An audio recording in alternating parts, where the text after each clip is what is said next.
My wonderful brothers and sisters, there has been always a discussion, or what we can say a debate, about these issues to do with roles of women in the society, and especially roles of women in the church.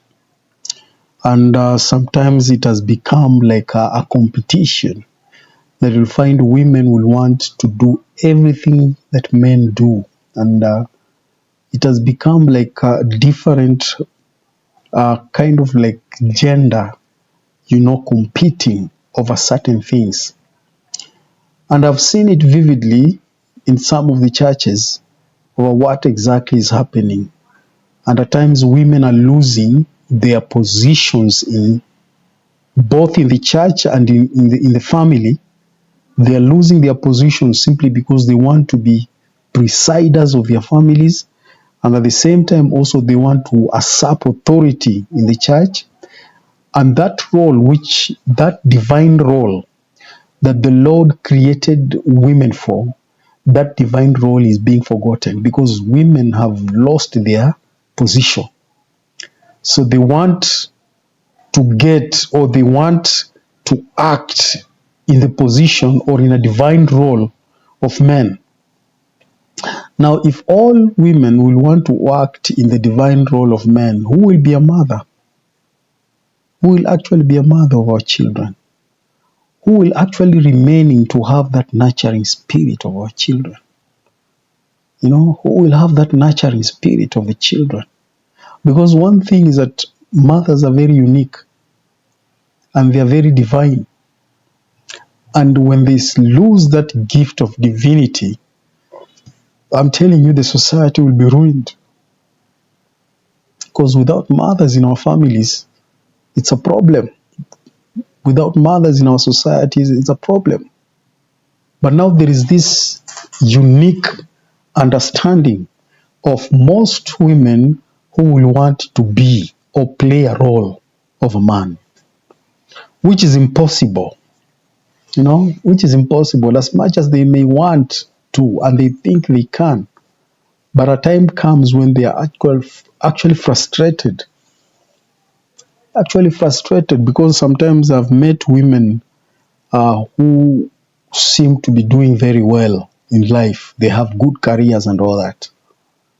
And some of them are my clients because I provide solutions to some of their businesses.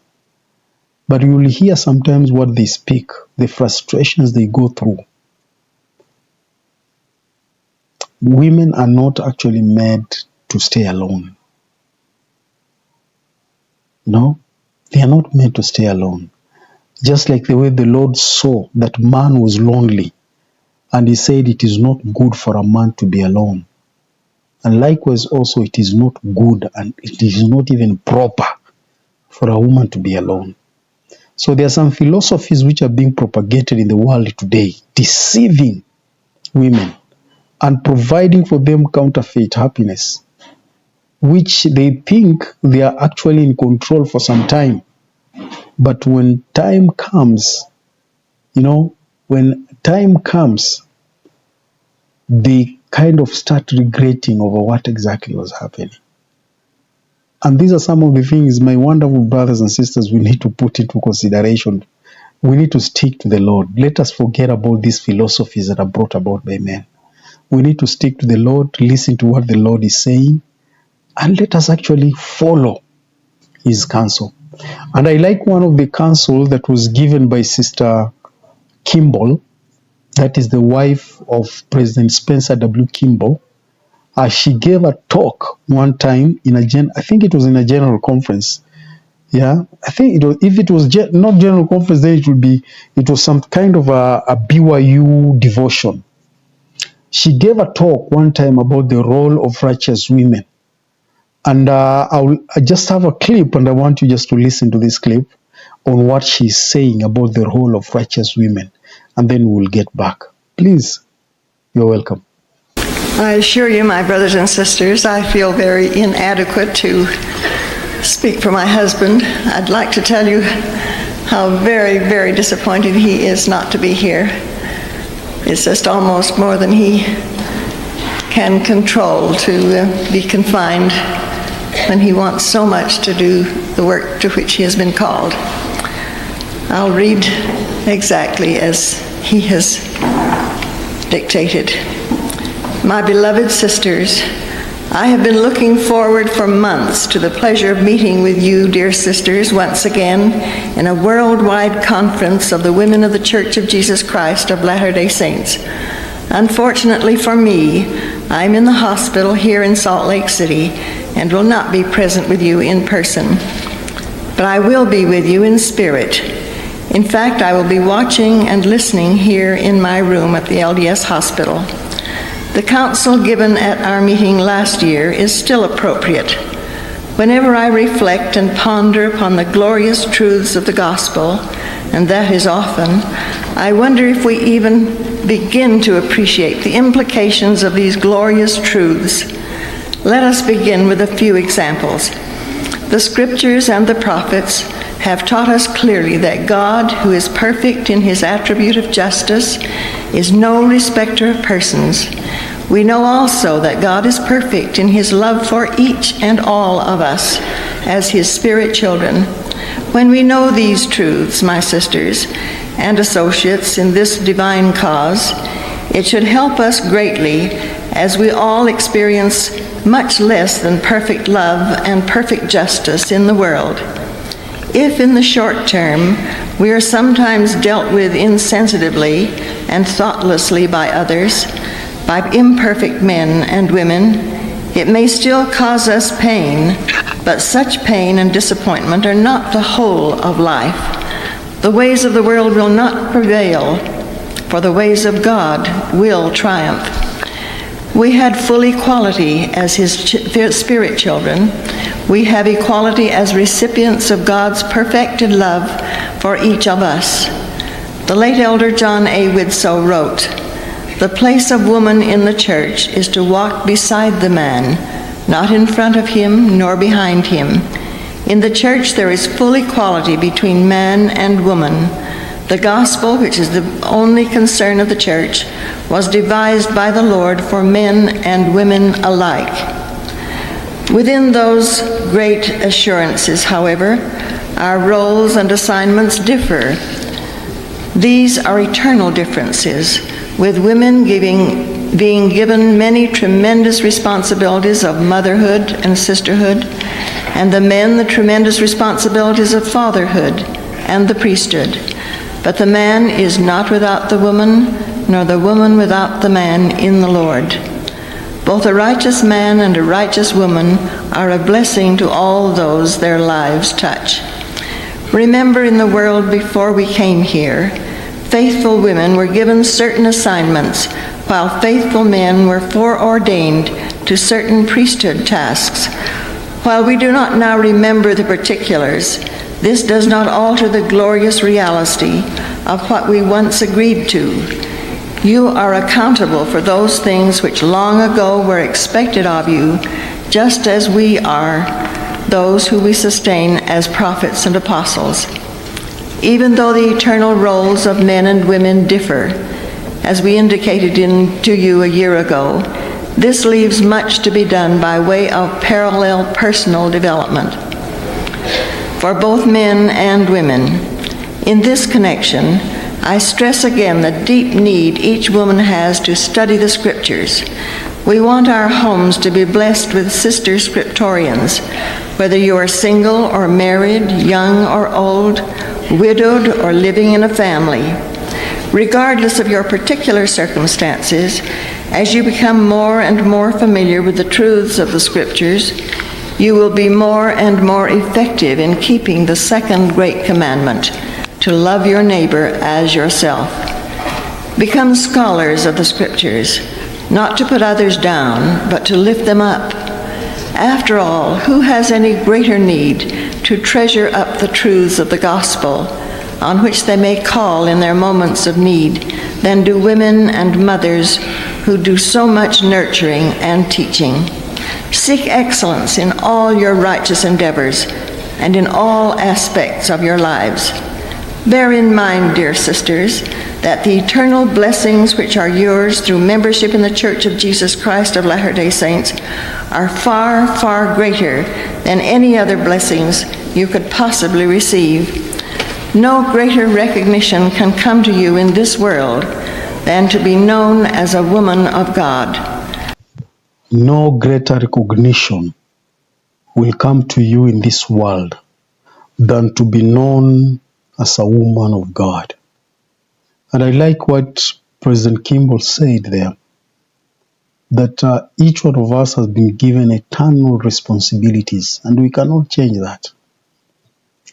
Women have their own eternal responsibilities. Men also have their own eternal responsibilities. And I like when he said that women were given responsibilities while men were ordained into the priesthood. So in other words, if a man receives the priesthood, he ought to learn the responsibilities of a priesthood holder. But each woman was given a responsibility, specific responsibilities in the pre-existence before they came here on earth. And this is not for us to compete. That is for a woman to walk ahead of a man or for a man to walk behind a woman. But what is that we are to walk side by side, knowing that each one of us is a child of God and we are equal in the eyes of God, even though each one of us is also ordained with an eternal responsibilities. Because our responsibilities may be unique in their own way, may differ in their own way, but those responsibilities complement each other than, stepping on each other. And I like what he says, that our sisters need to be scriptorians.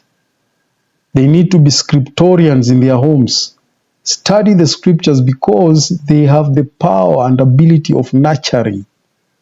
So they need to be well equipped with the scriptures in their very own homes. And let me just clarify something there, that President Kimball was supposed to give this talk. And I think this was a women's conference talk, and the prophet was supposed to address. But the prophet was sick. So he wrote the talk and he gave it to his wife, who came and read the talk because the prophet couldn't actually attend the conference because he was sick. And all of you know that President Kimball, if there was a man who was actually, attacked by many diseases, he was very, very sick, but he is known as one of the strongest apostles and prophets of the church of the day. That man was a warrior, spiritual hero, and you can listen from the spirit. Even when the wife is reading the talk, you can feel that surely President Kimball was an army. He was an army.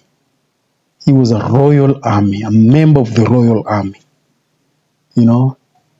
And this is what he was defining to the sisters, what they ought to do in the kingdom,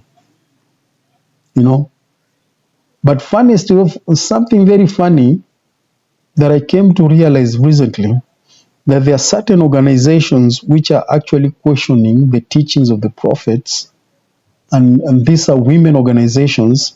Some of them, I don't know, they're called feminists, because we don't have something like that, especially in Africa. We don't have things like women coming against men or feminism and all that. It's nothing like that here. But I've heard that these are actually a group of learned women who are going about talking about the church, and they're saying how the church is actually, discriminative, and they are depriving women to act in certain positions in the church. And I don't understand which positions were deprived for them to act. And these are some kind of activists and all that. And I think sometimes back, the prophet really, really handled such like things. And I think it was during President Monson's time when they really pushed, they were really advocating for equality in the church and all that. And there's one thing is that the revelations of God cannot be altered. Cannot be altered. What the Lord has laid, that is what it is. What the scriptures have revealed, that is what it is. Unless they will want us to go back and start editing scriptures and, editing scriptures, which is not godly, which is not godly. And I don't understand why people want to, they don't want to accept who they are, but they want to impersonate another person. That is a problem. That is a problem. And that's why you find a lot of divorce rates are high. You find divorce rates is high. You find a lot of children are being raised by single parents because each of these individuals, they've lost the position which the Lord actually ordained them for. Okay, men were foreordained for certain responsibilities, women were foreordained for certain responsibilities. But you see, the society is becoming so chaotic because men are actually losing their places as men, and women are also losing their places as women. So who is to suffer? It is the children. It is the children.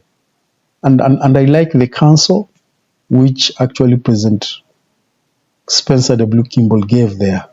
That was one of the significant direction that all sisters in Zion ought to follow. If they were reading their scriptures properly, they will understand the counsels of God. And that's why they are being urged to be scriptorian. To understand the scriptures before they start coming out and start arguing and joining other organizations in the name of like they are advocating for equality and all that, but without the knowledge of the scriptures. So in the church, you cannot argue or you cannot put a case which is outside the scriptures. You have to come and whatever things you're doing, please quote the scriptures. And that is one of the greatest things that we ought to follow. Otherwise, thank you very much. God bless you. And I'm looking forward to see you again next time. Thank you.